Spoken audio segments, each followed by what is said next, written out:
La question de l'autonomisation des femmes nous intéresse.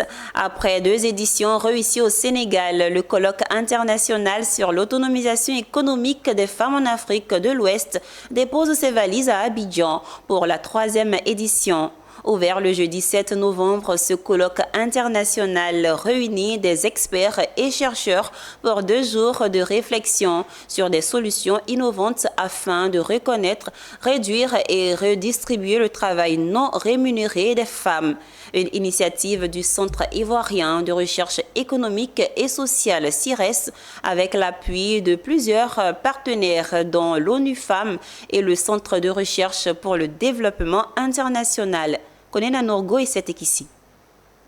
C'est une grosse prise pour le ministre Kofi Nguessan dans sa quête de réformer le système de formation professionnelle en Côte d'Ivoire. Le géant de l'hôtellerie Accor est désormais partenaire au ministère de l'enseignement technique, de la formation professionnelle et de l'apprentissage. À partir de ce jeudi 7 novembre 2024, date de signature de la convention de partenariat, les 2 partenaires entendent travailler pour la gouvernance et la révision des curricula de manière à mettre à disposition des apprenants compétents répondant spécifiquement aux besoins de l'économie ivoirienne et du continent. C'est donc le début de la co-construction d'un système de formation professionnelle compétitif, fruit du partenariat public-privé.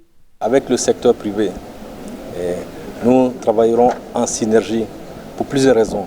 D'abord, la qualité des programmes destinés à la formation des apprenants, les stages en immersion, les stages de fin de formation, la qualité, les compétences dévolues aux apprenants, tout ça, on le doit aussi aux utilisateurs, aux employeurs.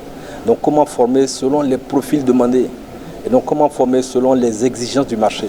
Et donc en venant vers le secteur privé, nous allons comprendre leur fonctionnement, comprendre ces profils et faire en sorte que nous puissions adapter maintenant nos programmes de formation aux réalités du marché.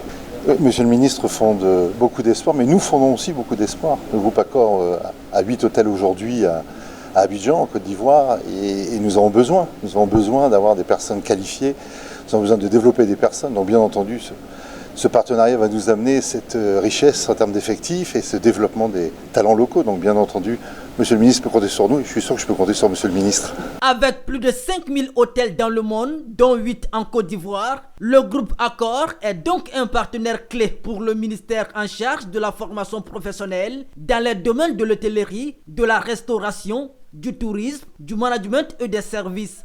En Côte d'Ivoire, le groupe emploie plus de 2500 personnes. Ce partenariat qui débute ce jour a une durée de 2 ans renouvelable